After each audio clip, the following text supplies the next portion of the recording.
Nah, kemudian sumber daya sistem komputer itu pertama sumber daya fisik, ya, keyboard, barcode reader, mouse, joystick, light pen, trackball, touchscreen atau control devices, floppy disk drive, CD-ROM drive, hard disk, penyimpanan, layar monitor, CRT, atau LCD, masuk perangkat display, printer, modem, Ethernet card, PCMCIe untuk komunikasi. PCMCIe ini sudah nggak ada sekarang sih. Waktu kemarin kan masih punya slotnya. Sekarang komputer sekarang di atas tahun 2000 nggak ada. Iya, di atas tahun 2000 udah nggak ada slot PCMCIe. Ini biasanya untuk modem bisa salah satunya. Kemudian RAM, cache memory, register, memori juga, kamera, sound card, radio, TV, ini perangkat multimedia, digitizer, scanner, plotter, sensor dan lain. Itu sumber daya fisik, sumber daya abstrak itu ada data sama program. Data itu ada smartphone untuk pengendalian proses-proses, PCB, bukan PCB itu ya, printed circuit board, tapi adalah proses controller untuk mencatat dan mengendalikan proses. Kemudian ada tabel segmen, tabel page, kemudian ada path, inode untuk mengendalikan memori, berkas atau file untuk penyimpanan data atau program. Path ini adalah file allocation table ya.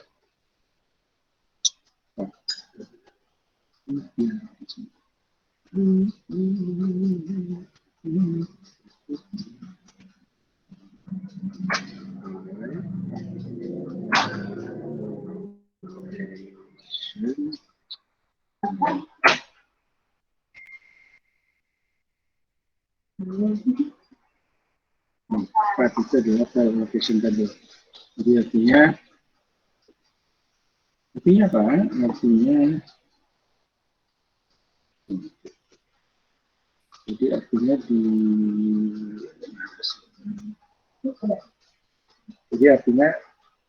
tabel yang berisi alokasi file.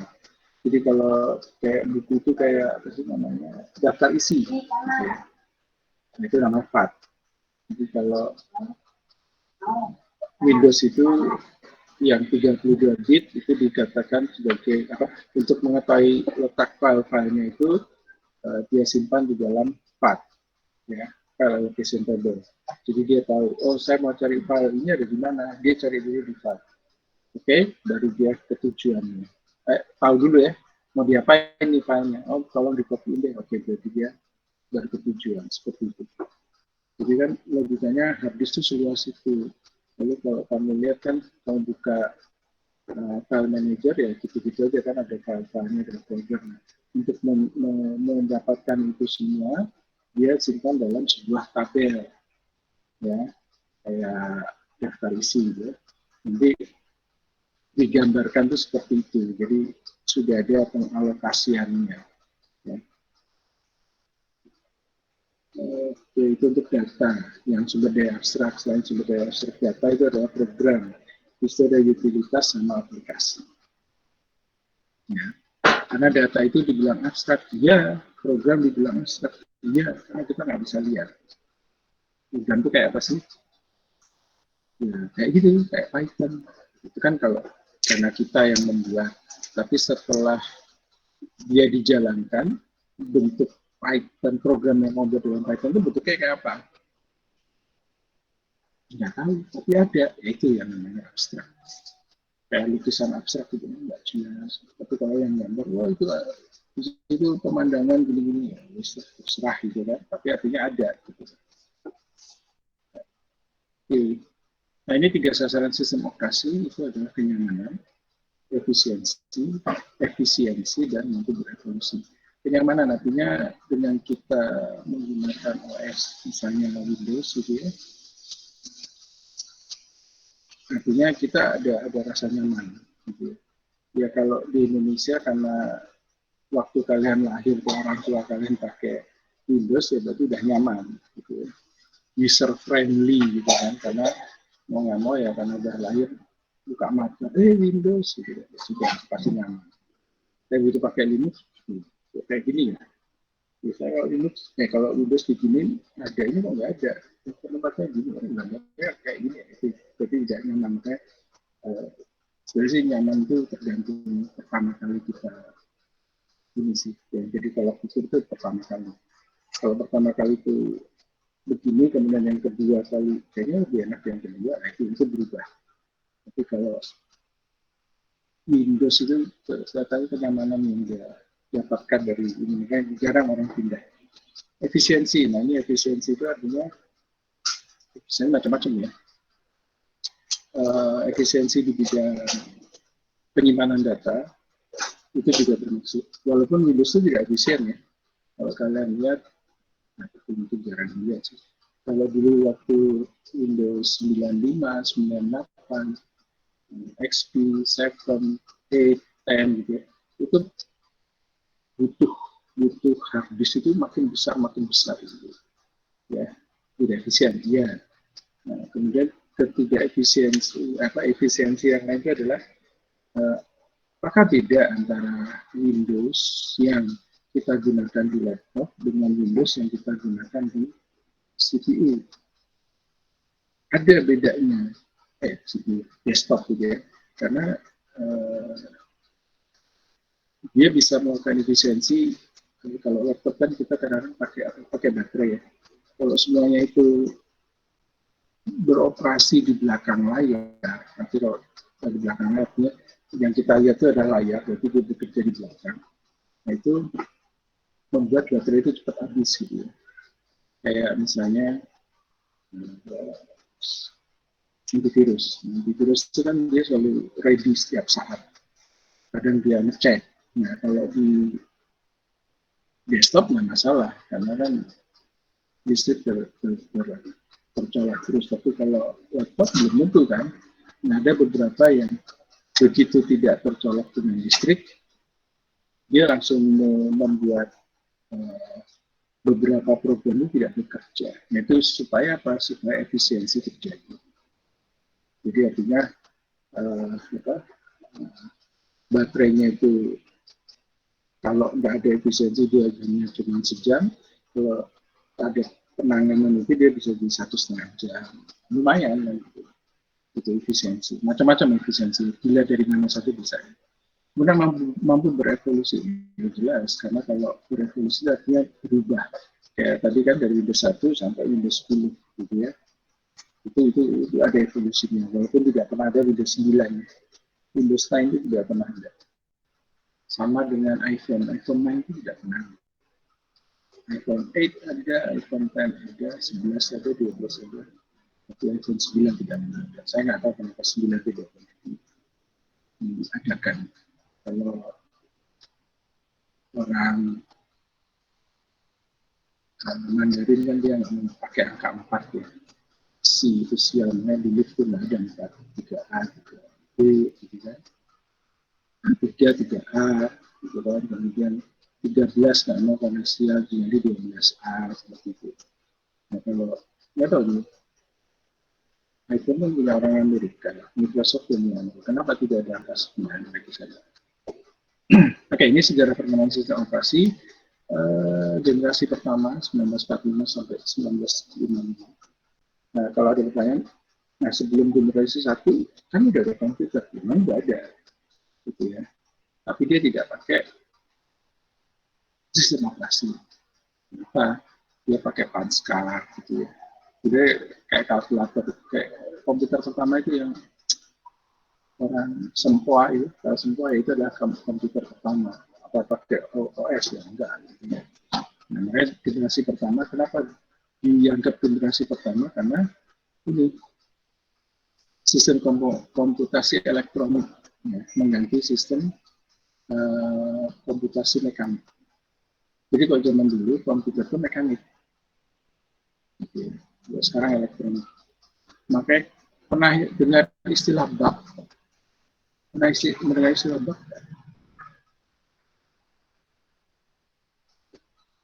Bugs. Debugging. Ada tahu? Bug. Tahu. Kalau ya. Sering dengar Pak. Bug itu sebenarnya serangga. Ya. Kalau debugging itu sini nanti ada debugging. Ini nggak salah, benar. Debugging itu menghilangkan harganya.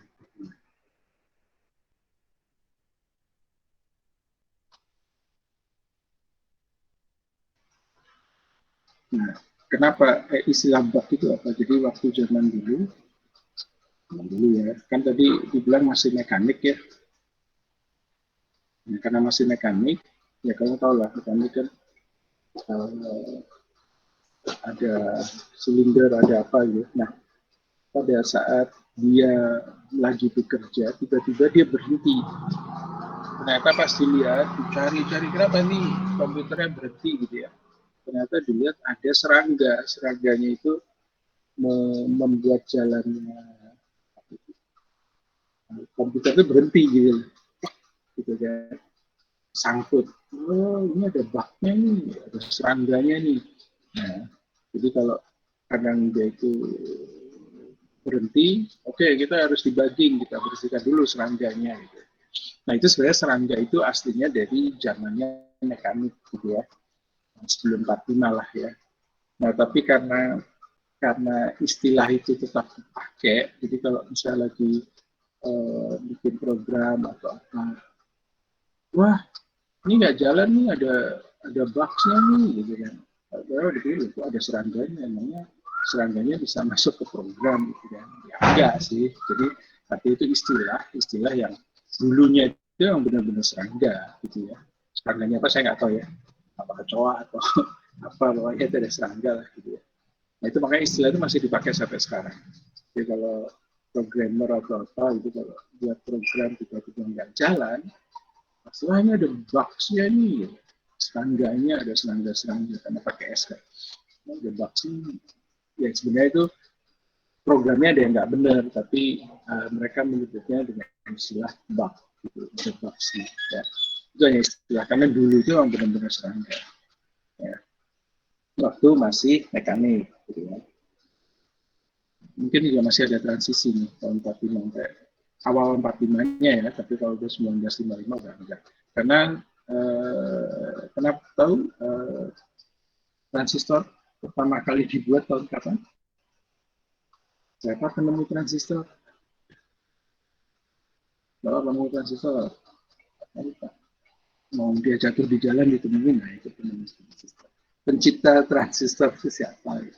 Kan ada 3 orang yang nggak salah. Nah itu tahun berapa? Itu sekitar tahun 40-an, tapi diproduksi sekitar tahun 50-an lah, kalau nggak salah ya. Kalau salah ya kamu perbaiki ya. Makanya kamu cari tahu gitu ya. Nah itu makanya generasi pertama ini komputasi elektronika itu pakai transistor, ya. Transistor transistor ini belum banyak, di akhir-akhir 55 baru pakai transistor.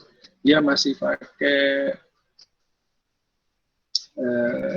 tabung hampa udara, vacuum tube seperti itu. Ya, tapi udah ada sih elektroniknya ada lebih dia. Ya. Generasi kedua ini tahun 55 sampai 65 dia mulai adanya udah elektronik ya, ini sebenarnya udah elektronik semua, udah nggak ada mekanik, tapi di sini generasi kedua itu mulai adanya batch processing unit.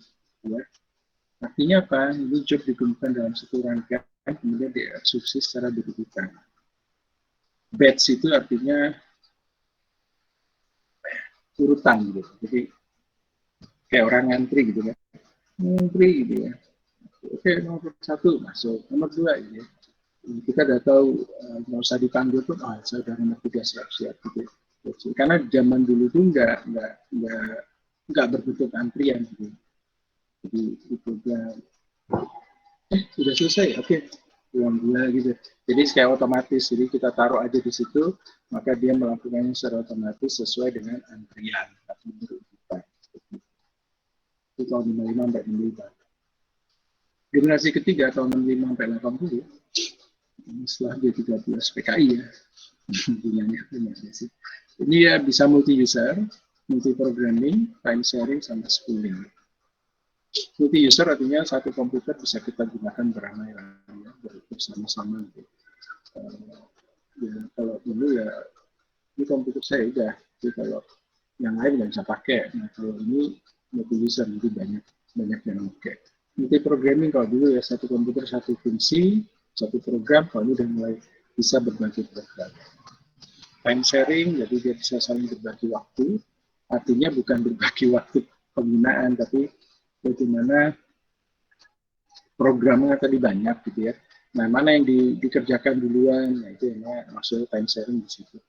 Ya, schooling, nah kalau schooling itu sebenarnya school itu kayak semacam penampungan gitu ya. Jadi karena multi programming, jadi dikumpulin di mana dulu, di sini. Nanti siapa duluan yang melakukan, siapa duluan yang dikerjakan, ya, itu kan ada time sharingnya. Oh ini, oke, sana maju. Ya ini yang berikutnya kamu ya gitu kan. Tadi kan proses batch-nya udah ada, tetapi di situ pembagian berdasarkan waktu gitu, bukan berdasarkan alokasi, bisa saja kan. Kalau tadi kan kita bicarakan di depan loading, memori itu sekian, 10 megabyte, oke, itu jatahnya. Ya, 10 kilobyte, kalau misalnya lebih ya nggak boleh, kurang ya boleh, karena yang mau diproses ada 20 kilobyte, ya udah pokoknya 10 kilobyte dulu kerjakan, nanti 10 kilobyte berikutnya, kayak gitu ya. Nah, kalau dulu itu bukan itu, berdasarkan waktu gitu. Oke, kamu saya kasih waktu 2 detik, tuh proses, tapi 2 detik, gantian yang berikutnya, kayak gitu ya, kurang lebih seperti itu. Generasi keempat ini 80 sampai sekarang sih sebenarnya. Tapi ada juga misalnya sekarang generasi kelima, tapi sebenarnya nggak terlalu beda gitu. Di sini ada network operating system, tadi yang NOS, artinya sudah mulai ada operating system untuk jaringan. Kemudian ada distributed operating system. Jadi bukan DOS ya, kalau DOS kan disk operating system, kalau ini DOS-nya adalah distributed operating system. Artinya gini, jadi seolah-olah operating systemnya itu tetap distribusi ke berbagai komputer gitu ya. Itu mulai ada di generasi keempat. Oke, generasi kelima nggak ada. Oke, ada yang mau tanyakan?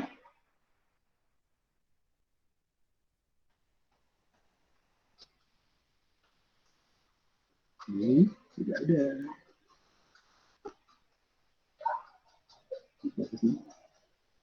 Lima dari 60.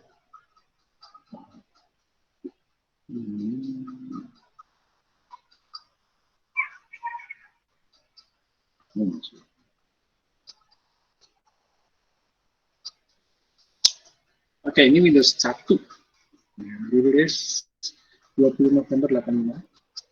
Diberi nama Windows oleh Roland Hansen, marketing manager dari Microsoft Corporation.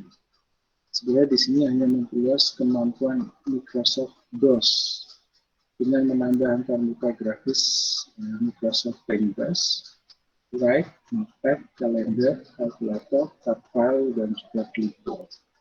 Jadi dia perintah DOS gitu ya, cuman dia buat tampilannya saja, antar muka, interface gitu ya, tapi bentuknya grafis gitu ya.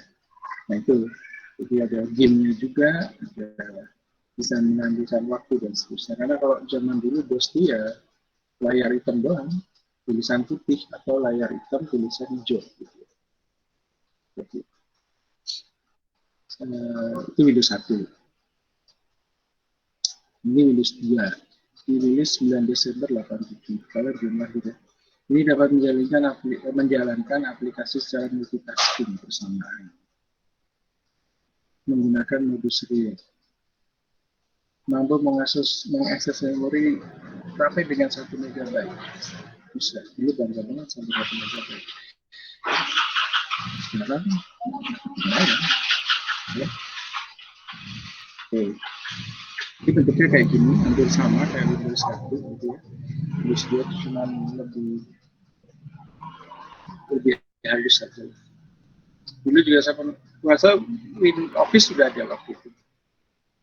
Saya pernah pakai Windows 2, tapi ya banyak icon-iconnya banyak yang kosong. Itu juga nggak sengaja sih. Oke, muncul dua versi baru dari Windows 286 2.1 dan Windows 386 2.1.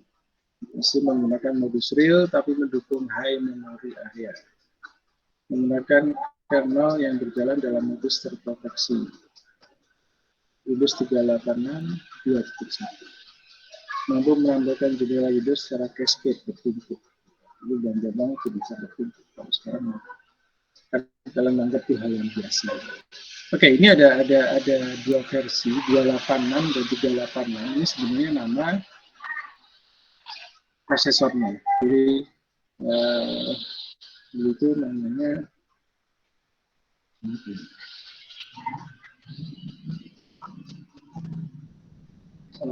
prosesornya itu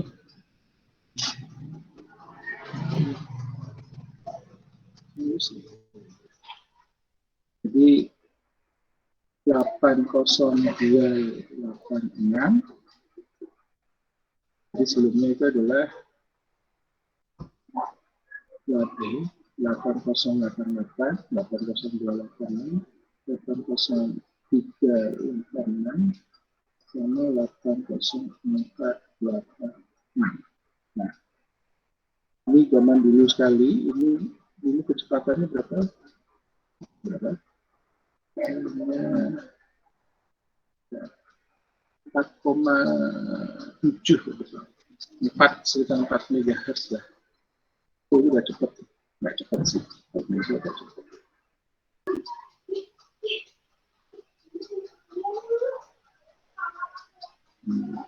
Kalau ini dia 12 kalau nggak salah, 12 MHz. Lumayan cepat. Segitu. Kemudian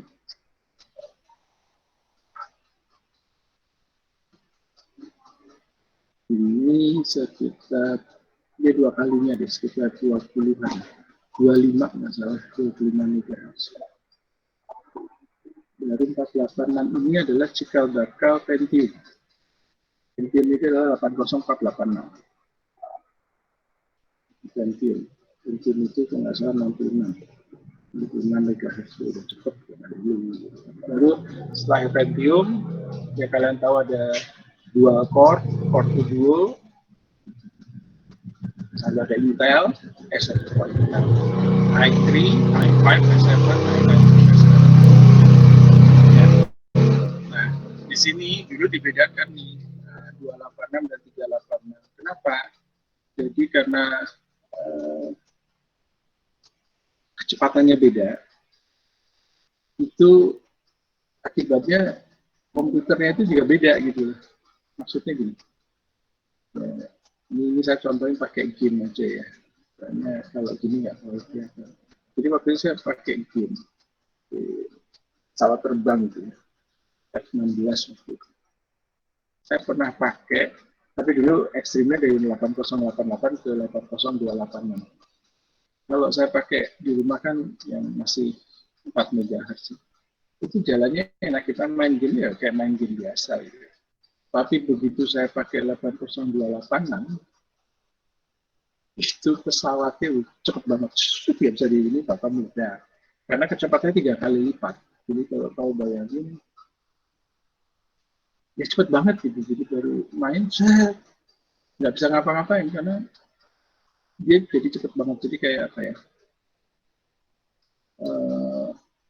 Kamu yang baru belajar naik motor, Beat tiba-tiba naik motor GP gitu ya.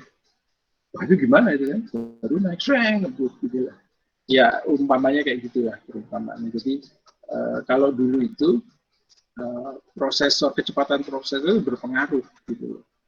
Jadi OS-nya itu berpengaruh atau programnya itu berpengaruh terhadap kecepatan si prosesor. Kalau sekarang kan enggak. Gitu ya. Misalnya kamu beli laptop yang 2,5 giga ya, Hz ya, prosesornya, sama yang 3,3 giga, sama enggak? Ya sama aja tuh. Gitu. Kalau dulu beda, jadi kalau kita main game, dia bisa untuk game yang 12 MHz, gitu ya, 80286.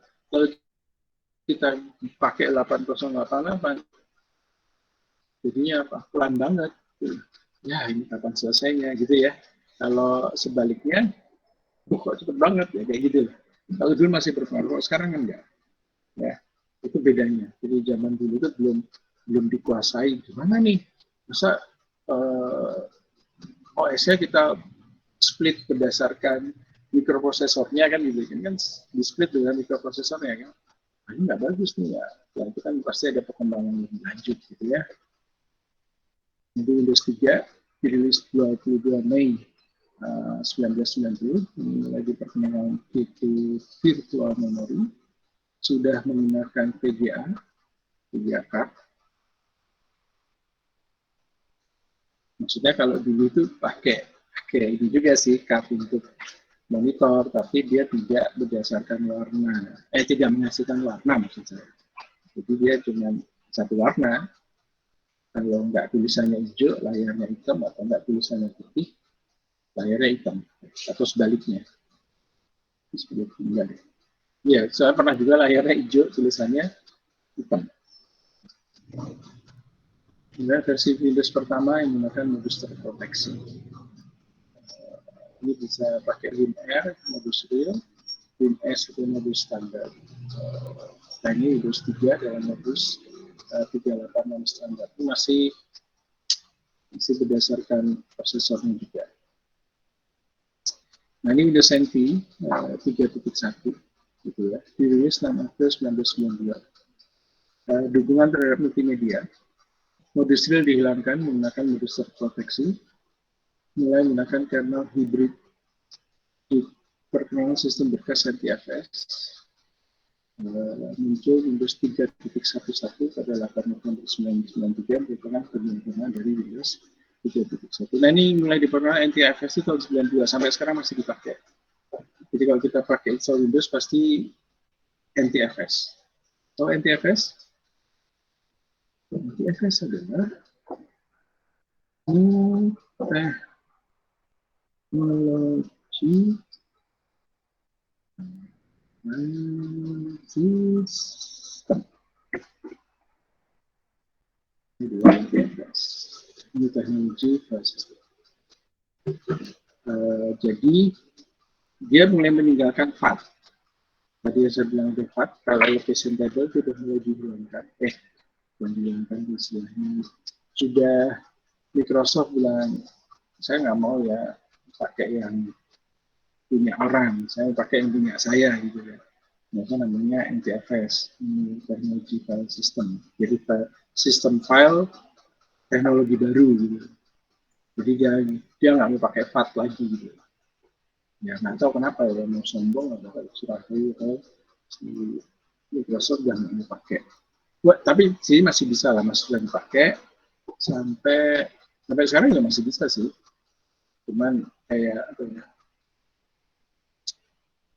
kalau ada masalah ya dibiarin kan, siapa suruh lu pakai buat gue udah buatin NTFS gitu. Kayak gitu sih, jadi tanya nggak bisa. Saat itu kalau ada masalah sama lu sendiri ya. Ini multimedia itu maksudnya dia sudah bisa musik dan lain-lain ya. Belum. Ini ada sound, ada driver gitu kan. Ini udah mulai deh. Tahun 92. Oke, ini Windows 95 4 dirilis 24 Agustus 1995. Diperkenalkan teknologi plug and play.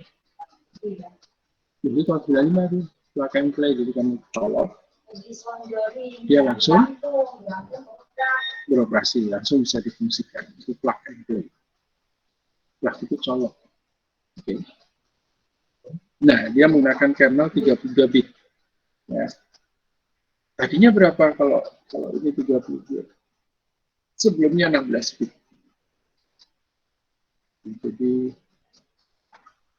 kita dibalik lagi ke ini. Ini 8088 itu dia masih 8 bit, ini 16. 8048 ini 16 gitu ya, baru nanti udah masuk ke dual core video itu ada pilihan mau yang 32 bit atau 64 bit gitu ya. Nah setelah itu sampai sekarang i3, i5 itu udah diharapkan, direkomendasikan adalah 64 bit. Sudah tetap mau pakai 32 bit, nggak masalah. Cuman disyaratkan.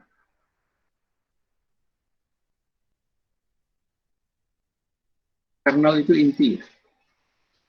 Menggunakan server operasi DOS buatan Microsoft sendiri. Nah, dia udah mulai pakai lagi DOS buatan sendiri. Nah, kemudian dia support perangkat keras berbasis bus. USB. USB apa artinya? Kepanjangan apa? Enggak. Serial bus. Ini apa? Tadi yang mencari deh, USB. Jadi di Windows 95 ini USB udah mulai bisa. Kalau sebelumnya tadi udah plug and play untuk beberapa, kalau sekarang kalau kita pakai flash disk, ya awal-awal ya masih bisa. Ada yang bisa, ada yang enggak. Tapi rata-rata sudah mulai bisa. Tahun 95, Windows 95 ya. Kemudian ini Windows 98. Jadi dalam kurun ini maksudnya 98 untuk standalone yang untuk jaringan NT gitu ya. Jadi 25 Juni 1998, ya sebelum perusahaan sesudah ya, sudah perusahaan ini. 98, kemudian mendukung sistem berkas FAT32, mengizinkan partisi lebih dari 2 GB. Karena FAT32 itu kalau terakhir itu setahu saya dia hanya bisa 8 GB. Jadi artinya dulu pernah saya coba, saya punya, bukan saya punya sih, saya pinjam habis dari kampus 10 GB gitu. Saya colokin di laptop ini, di komputer saya, atau yang dikenal cuma 8 GB. Yang 2 GB lagi kemana gitu ya, nggak dikenal. Ya, jadi artinya dia hanya mampu sampai 8 GB. Di atas 8 GB dia nggak sanggup. Sama aja anak SD kamu kasih matematiknya integral bisa nggak? Ya pasti nggak bisa. Kemudian dia sudah built-in Internet Explorer ini sampai sekarang masih ini Internet Explorer. Sekarang ada yang dijual terpisah. Diperkenalkan Internet Connection Sharing, jadi udah ada ICS, yang merupakan sebuah bentuk dari Network Address Translation yang mengizinkan beberapa mesin di dalam sebuah jaringan lokal agar dapat menggunakan satu buah jalur koneksi internet secara bersama-sama.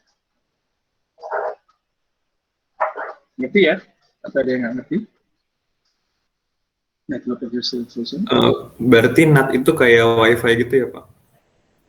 Bukan sih. Jadi, mana itu?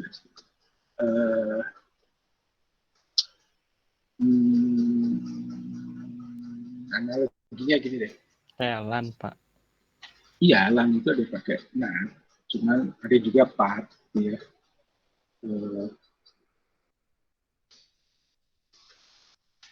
LAN, bukan LAN si internet itu, ada yang pakai NAT, ada yang pakai PAD. PAD itu adalah port address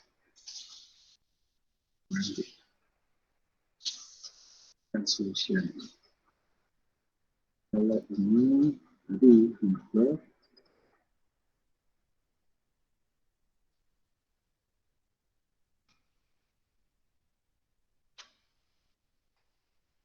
Oke, intinya gini.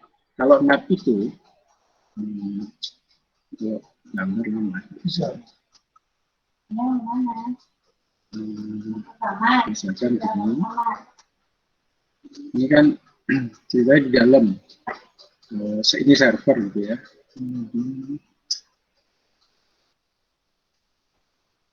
Ini ada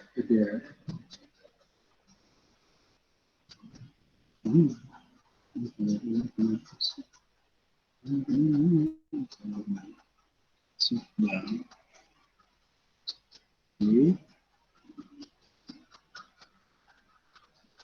gini, NAT itu sekarang gini, kalian pernah ke kampus nggak? Di kampus, di sekolah ya, di kampus itu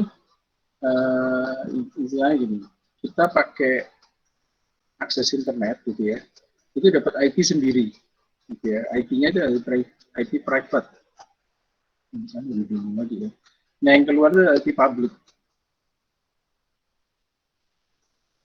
Atau analoginya gini deh, waktu kamu SMA, misalnya kalau SMA kamu masih pakai itu nggak sih, badge nama SMA di lengan kiri itu, masih nggak? Sama kalau bendera kan di nama sama bendera ya di dada kan di sebelah kiri. Jadi artinya gini, kalau kamu keluar dari gerbang sekolah, misalnya kamu SMA-nya adalah SMA yang ada ya, SMA 200 gitu ya. Begitu kamu keluar dari pintu gerbang, kamu dikenal sebagai siswa SMA 200 gitu ya. Tapi kalau kamu ada di dalam, ya kamu dikenal sebagai nama kamu siapa, misalnya namanya Ilham, ya udah ini Ilham ya. Tapi di luar, yang orang-orang nggak tahu Ilham itu siapa gitu. Tapi taunya lihat tuh, dia pakai badge adalah SMA 200 gitu ya. Seperti itu. Artinya network address translation sebenarnya masing-masing itu kalau addressnya itu adalah nama ya. Semua punya nama gitu ya di sekolah itu kan. Ya masa sih namanya sama semua, enggak. Nah, nama siswa di sekolah itu beda-beda gitu ya. Tetapi begitu keluar dari pintu gerbang, yang dikenal itu adalah bukan namanya, tapi kalian adalah siswa SMA 200. Ngerti nggak? Jadi kalau ada yang manggil ke dalam, mau berantem gitu, siapa itu yang kemarin? Nah, dia datang ke SMA 200, nanti datangin si gurunya nanya, capsek ini, kenapa? Ini saya mau nyari ciri-cirinya gini. Ketemu kamu gitu kan. Karena dia nggak tahu namanya, dia taunya kamu anak SMA 200. Tapi itu pasti nyampe. Gitu. Jadi sama saja kalau kita dalam jaringan, kamu searching Google, kamu panggil google.com, misalnya di kampus. Keluar itu pakai IP public yang kamu satu kelas 24. Misalnya 10 orang dia nggak pakai Google, dia pakai Yahoo, ya. 6 orang dia pakai Google, 8 orang lagi dia pakai misalnya yang lain lah gitu ya, browsernya atau browsernya, search engine-nya yang beda. Nah, apakah itu bisa ketukar? Gitu. Nggak mungkin, karena kalau yang dia pesennya Google ya pasti akan jadinya Google. Tapi orang internet itu taunya apa? Oh ini dari kampus PNJ. Ya udah, dia minta apa? Oh dia minta Google. Oke, nih Google nih. Nah nanti si servernya di Politeknik itu, yang minta Google siapa? Kan dia punya catatan. Oh si ini, oke kasih. Gitu. Nah, network address translation ini identik dengan sampai situ ngerti ya? Artinya network address itu berarti dia pakai IP-nya. Jadi kalau komputer kan punya IP. Contohnya mana? Ini kan saya pakai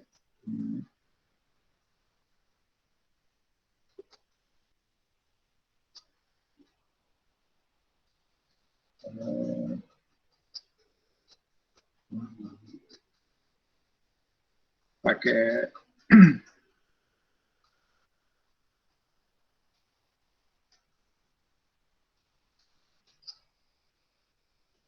kita lihat ini itu kelihatan nggak ya? Ini IP komputer saya ini 192.168.0.213 gitu ya. Gateway-nya ini. Tapi orang luar, maksudnya saya pakai First Media. Jadi First Media itu yang mengatur IP saya itu berapa untuk saya ya di rumah inilah gitu ya. Tapi begitu saya mintanya, misalnya tadi saya cari tentang OS gitu ya, maka dia akan menggalikan lagi sesuai dengan alamat IP-nya gitu loh ya. Nah ini saya nggak tahu si siapa namanya si First Media itu ngasih IP ke saya itu berapa gitu ya. Itu susah sih ya kalau belum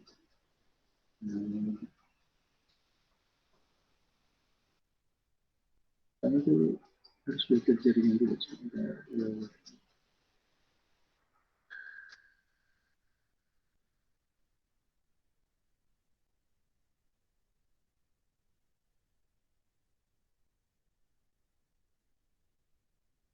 Oke, ini saya mau lihat tutorialnya. Nah, di sini.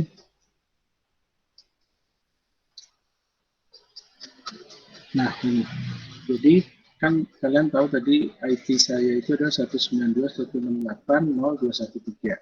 Kemudian gateway-nya adalah 0.1 ya. Nah, ini gateway-nya.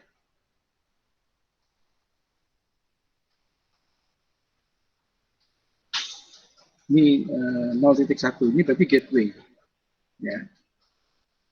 Lalu saya dapat dari First Media itu 10.78.641. Jadi First Media tahunnya saya itu adalah 10.78.64.1 gitu ya.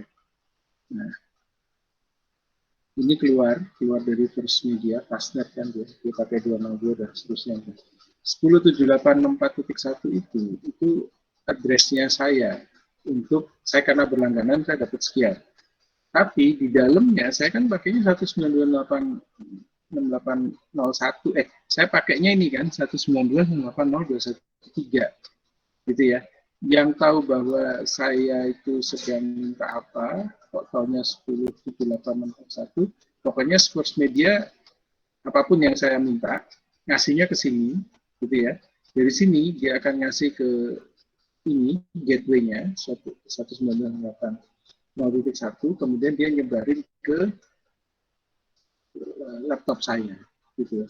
Nah ini kan ada translasi itu translate itu penerjemahan gitu ya. Network address translation, jadi alamat jaringan yang diterjemahkan. Artinya saya punya IP 192.680.213 diterjemahkan. Nah di luar itu saya dikenal sebagai 10.78.64.1 gitu ya. Nah, nanti ini adalah gateway-nya ini. Jadi yang si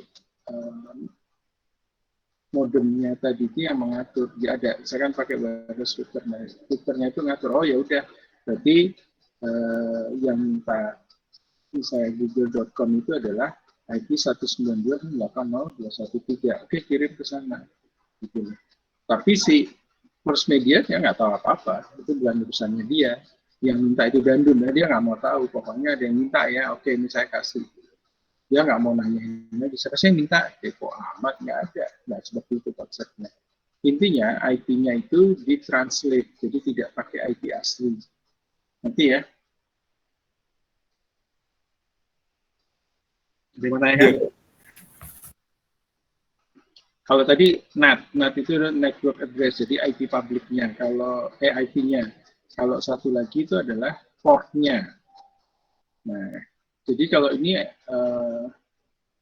artinya kalau tadi network address translation bisa saja IP yang dimiliki oleh First Media ada banyak ya, pasti ada banyak gitu ya. Nah, dia tahu nih walaupun IP-nya berubah, karena kan memang nggak dibuat fix ya. Si First Media tahu, karena IP-nya itu ada banyak yang untuk ke pelanggan. Gitu kan. Nah, makanya dia bisa nyari. Nah, kalau port address translation, dia kebetulan pintu keluarnya itu cuma satu, tapi jendelanya banyak, gitu, port gitu ya. Jadi IP-nya itu tidak dirubah, tapi dia masuk lewat port berapa, yaitu port address translation. Jadi dikirimkan. Google.com tadi minta siapa? Dandun. Oke, Dandun ada di IP, bukan IP-nya tetap kan? Oh, dia di port 50. Oke, dikirim ke port 50. Gitu. Jadi bedanya cuma di situ. Jadi diterjemahkan port 50 itu di situ ada nama Dendun, ada komputer yang pakai namanya Dendun, misalnya ada namanya Wilhelman gitu kan. Ya udah itu yang pakai gitu. Contohnya seperti itu. Tapi berdasarkan portnya, gitu ya.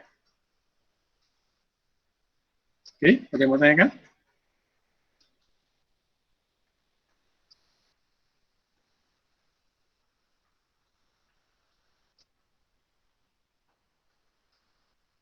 Ada yang mau tanyakan? Gimana sih? Wah, masih 13. Masih tertinggi. 15 menit lagi sih. Atau mau off? Udah pada capek ya. Dengerin aja sih. Oke, ada yang mau tanyakan? Tidak ada?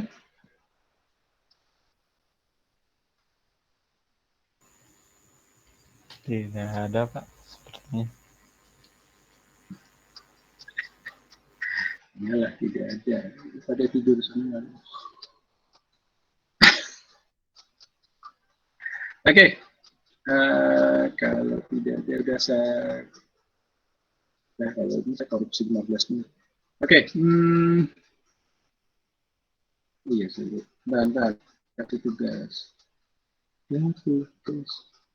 Enggak sih, tugas enggak. Tidak.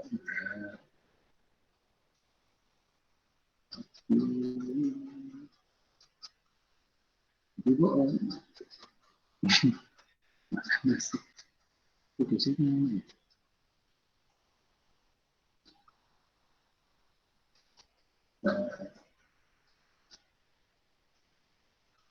Sebenarnya saya cuma bilang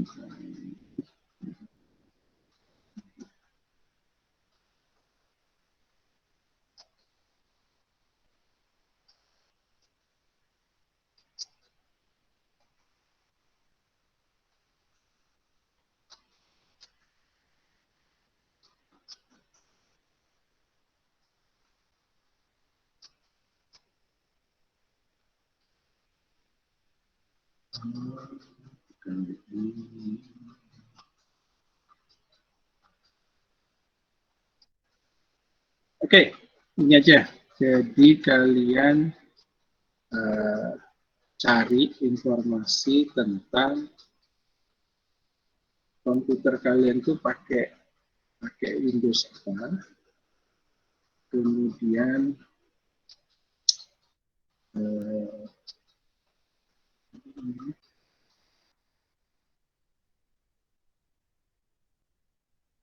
RAM-nya berapa,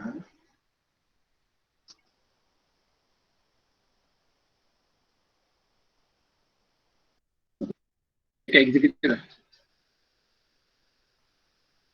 Jadi anunya berapa gitu. Saya taruh di sini. Tapi intinya kamu pakai misalnya Windows 10. Nah, Windows 10-nya itu versi berapa gitu ya.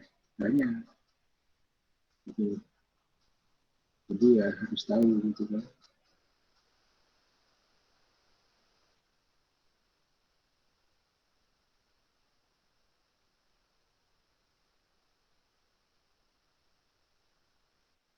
Itu pakai apa ya?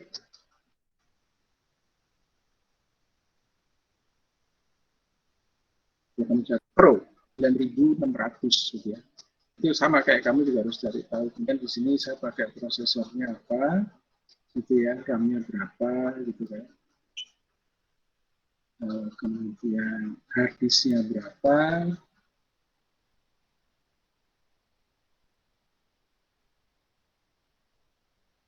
apakah dipartisi atau tidak.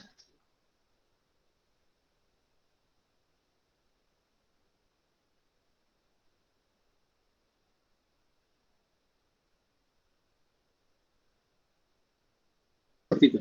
Jadi pakai. Bahannya nanti saya taruh di yang dicari. Tapi intinya itu. Jadi cuman muter-muter di itu aja sih. Gimana komputer kamu, nggak usah komputer teman kamu. Jadi kamu harus tahu mereknya apa tuh laptop kamu, gitu kan. Oh, nggak tahu pak mereknya, parah gitu kan. Kemudian tipenya apa, RAM-nya berapa, harddisknya berapa gitu ya, partisi atau tidak, kemudian itu namanya CPU-nya berapa, CPU apa gitu kan, bisa Intel atau AMD gitu kan, AMD X atau i7 atau i5 gitu kan, generasi keberapa, kemudian berapa ininya, core-nya berapa, clock-nya berapa gitu kan, frekuensi clock-nya berapa lagi. Baru tadi soal si Windows-nya gitu ya. Jadi kalian harus tahu luarnya dulu, baru ke dalamnya. Oke, nanti saya tulis. Cuman itu inti ada prakteknya gitu aja sih. Ya. Oke, ada yang mau tanyakan?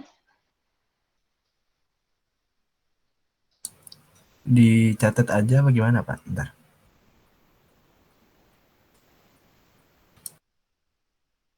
Nanti saya ketik. Kalau mau iseng-iseng sekarang nyari ya silahkan. Sama tadi kalau mau nyoba postnya itu juga bisa. Itu nggak ini sih, nggak tidak termasuk dalam tugas, tapi kalau mau nyoba silahkan ya. Oke.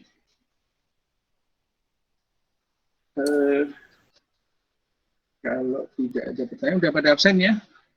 Kalau tidak ada yang nanya lagi, materi udah ada, berarti kita di ATK 03 generasi OS Windows di 13 ya, enggak salah itu nanti di Windows 2000. Biar nanti bantu. Ya, oke.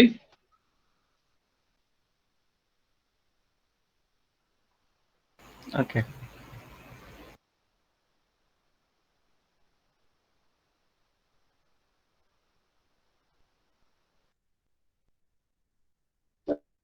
Ada pertanyaan, saya tutup saja ya, si